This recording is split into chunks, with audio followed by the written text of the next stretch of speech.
Hi friends, it's me Divya. Welcome back to my channel.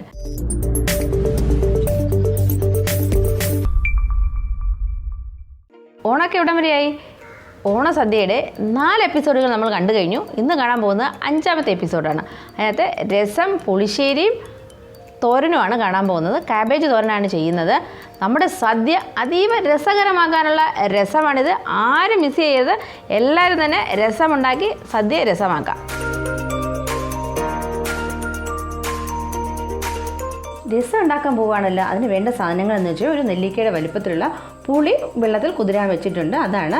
പിന്നെ വേണ്ടതെന്ന് വെച്ച് കഴിഞ്ഞാൽ സാമ്പാർ പരിപ്പ് ഒരു പിടി വേവിച്ചെടുത്തതിൻ്റെ വെള്ളം ഊറ്റിയെടുത്തതാണ്. നമുക്കൊരു ചെറിയ മോഷണം നടത്തുകയാണെങ്കിൽ നമുക്കിത് നേടിയെടുക്കാം. പക്ഷേ എൻ്റെ കയ്യിൽ സാമ്പാർ വെച്ചതിൻ്റെ ഊറ്റിയ വെള്ളം ഉണ്ടായിരുന്നില്ല. അതാണ് ഞാൻ രണ്ടാമത് പരിപ്പ് വേവിച്ചതിൻ്റെ വെള്ളം എടുത്തത്.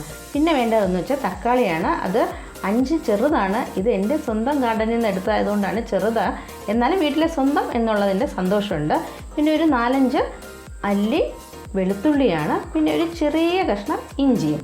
പിന്നെ മസാലക്കൂട്ടിൽ വരുന്നത് എന്തെന്ന് വെച്ച് കഴിഞ്ഞാൽ മുളക് പൊടി, മല്ലിപ്പൊടി, കുരുമുളക് പൊടി, മഞ്ഞൾപ്പൊടി, നല്ല ജീരകം പൊടിച്ചത്, കായം, ഉപ്പ്, ഇത്രയും സാധനങ്ങളാണ് നമുക്ക് ഇതിൽ മസാലക്കൂട്ടിൽ വരുന്നത്. അപ്പോൾ നമുക്ക് ഇനി റെഡിയാക്കിയാലോ? അപ്പോൾ പാൻ അടുപ്പിൽ വെച്ചു, തീ കത്തിക്കാൻ തുടങ്ങുവാണേ. അപ്പോൾ നമ്മളെ പുളി പിഴിഞ്ഞെടുത്തിട്ടുണ്ട്. പുളി പിഴിഞ്ഞ വെള്ളമാണ് ഒഴിക്കുന്നത്. ഇതിനുള്ളിലേക്ക് നമ്മൾ 1 ടീസ്പൂൺ മല്ലിപ്പൊടി, 2 ടീസ്പൂൺ മുളക് പൊടി, 1/2 ടീസ്പൂൺ കുരുമുളക് പൊടി, 1/2 ടീസ്പൂൺ നല്ല ജീരകം പൊടിച്ചത്, ഇത്രയും ഇട്ടിട്ട് നന്നായി തിളയ്ക്കുന്നതുവരെ ഇളക്കിക്കൊണ്ടിരിക്കണം. അപ്പോൾ തക്കാളി കഷ്ണങ്ങളായി അരിഞ്ഞത് ഇതിനകത്തോട്ട് ഇടാൻ പോവുകയാണ്. തക്കാളി ഇട്ടു. ഇനി അടച്ചു വെക്കുക. തക്കാളി വെന്തിട്ടുണ്ട്. തക്കാളി വേകുന്നതാണ് ഇതിൻ്റെ രസത്തിൻ്റെ പരുവം എന്ന് പറയുന്നത്. അതിനകത്തോട്ട് നേരത്തെ നമ്മൾ ഊറ്റി വെച്ച പരിപ്പിൻ്റെ വെള്ളം ഉണ്ടല്ലോ, അതാണ് ഇനി ഒഴിക്കാനുള്ളത്. വേണ്ട. അതിനുള്ളിലേക്ക് ഒരു 1/2 ടീസ്പൂൺ കായപ്പൊടി, 1/2 ടീസ്പൂൺ ഉപ്പ്, കുറച്ചുകൂടെ ഒന്ന് തിളക്കട്ടെ. അപ്പോൾ രസം നന്നായിട്ട് തിളച്ച് വരണുണ്ട്. അതിലേക്കായിട്ട് നമ്മൾ ചതച്ച് വെച്ച വെളുത്തുള്ളിയും ചെറിയ പീസ് ഇഞ്ചിയും കൂടെ ഇടുവാണേ.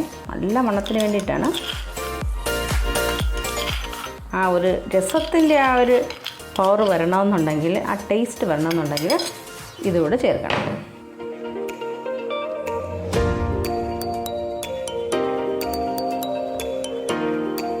കഷ്ണങ്ങളാക്കി വെച്ച മല്ലിയിലയാണ് ഇതുകൂടെ ഇതിലോട്ട് ആഡ് ചെയ്യുന്നത്. രസം മാറ്റി വെച്ചിട്ടുണ്ട്. ഇനി കടുക് താളിക്കാൻ പാൻ അടുപ്പത്ത് വെച്ചിട്ടുണ്ട്. ഇതിനകത്തോട്ട് 1 ടീസ്പൂൺ എണ്ണ ഒഴിച്ചു, 1/2 ടീസ്പൂൺ കടുകും, മുളക് പൊടി ഇടുകയാണ്. കടുക് താളിച്ചിട്ടുണ്ട്. എന്താ ഒരു മണം, എന്താ ഒരു രുചി! ഇതാണ് രസം. രസം റെഡി.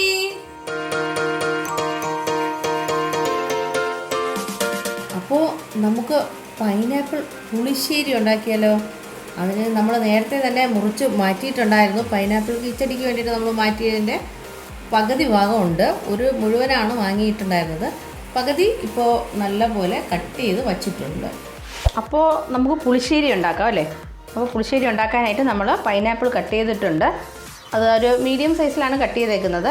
പിന്നെ തൊണ്ടൻ മുളകും. ഇത് കുറച്ച് വെള്ളം ഒഴിച്ചതിന് ശേഷം ഒരു 1/2 ഗ്ലാസ് വെള്ളം ഒഴിക്കുക. അതിനുള്ളിലോട്ട് ഒരു 1/2 ടീസ്പൂൺ മഞ്ഞൾപ്പൊടി, ഒരു 1/2 ടീസ്പൂൺ മുളക് പൊടി, ഇത്രയും ഇട്ടതിന് ശേഷം ഗ്യാസ് ഓൺ ആക്കുകയാണ് ഞാൻ. ഒരു 1/2 ടീസ്പൂൺ ഉപ്പും കൂടി ഇടാം. എന്നിട്ട് നമ്മളത് അടച്ചു വെച്ച് വേകാനായിട്ട് വെക്കുക. ഈ വേകുന്ന സമയം കൊണ്ട് നമുക്ക് 1 കപ്പ് തേങ്ങാപ്പീര എടുത്തിട്ടുണ്ട്. തേങ്ങാപ്പീരയും 2 കഷ്ണം വെളുത്തുള്ളിയും നല്ല ജീരകവുമായിട്ട് നല്ലതായിട്ട് അരയ്ക്കാം. എന്നിട്ട് നമുക്ക് അരപ്പ് ചേർക്കാം. പൈനാപ്പിൾ വെന്ത് വരണുണ്ട്, തിള വന്നിട്ടുണ്ട്. അതിനുള്ളിലേക്ക് നമ്മളൊരു 1/4 ടീസ്പൂണോളം ശർക്കര ചേർത്ത് കൊടുക്കുകയാണ്. അതിന് കുറച്ച് മധുരമൊക്കെ വേണം, അതിന് വേണ്ടിയിട്ടാണ്. പൈനാപ്പിൾ നന്നായിട്ട് വെന്തു. അപ്പോൾ നമ്മൾ ഇതിനകത്തോട്ട് അരപ്പ് ചേർക്കുകയാണ്. കളറൊന്നും നോക്കി നമ്മുടെ സദ്യക്കൊക്കെ നമുക്ക് കിട്ടുന്ന പുളിശ്ശേരിയുടെ അതേ കളർ നമുക്ക് കിട്ടിയിട്ടുണ്ട്. ഇനി നമ്മൾ അതിനകത്തിട്ട് നേരത്തെ എടുത്ത് വെച്ചിട്ടുള്ള തൈര് കൂടെ ചേർക്കുകയാണ്. ജസ്റ്റ് ഒന്ന് ചൂടായിട്ട് നമുക്ക് തീ ഓഫ് ചെയ്യാം. ഒരു 1/2 ടീസ്പൂൺ ഉപ്പ് കൂടെ ചേർക്കാം. ഉപ്പും മണവും മധുരവും ഒക്കെ പാകത്തിനായിട്ടുണ്ട്.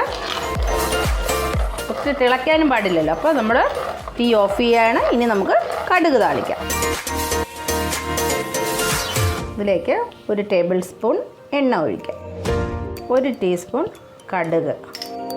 ഇതിന് കടുക് താളിക്കുമ്പോൾ ഉലുവ കൂടെ നമ്മൾ ചേർക്കും.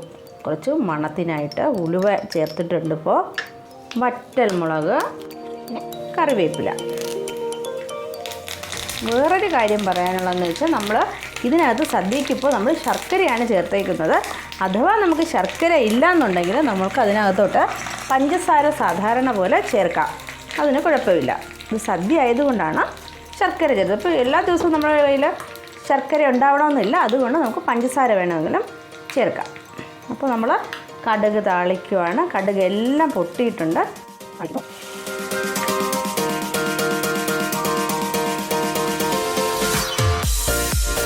കാബേജ് തോരൻ ഉണ്ടാക്കാൻ പോവുകയാണ്. കാബേജ് നന്നായിട്ട് കഴുകിയതിന് ശേഷം അതിൻ്റെ പുറമേയുള്ള തോലൊക്കെ മാറ്റിയിട്ട് നമ്മൾ അരിയാൻ തുടങ്ങുകയാണ്. അപ്പോൾ വളരെ നൈസായിട്ട് അരിഞ്ഞെടുക്കാനായിട്ട് ഇച്ചിരി മൂർച്ചയുള്ള കത്തി വേണം കേട്ടോ.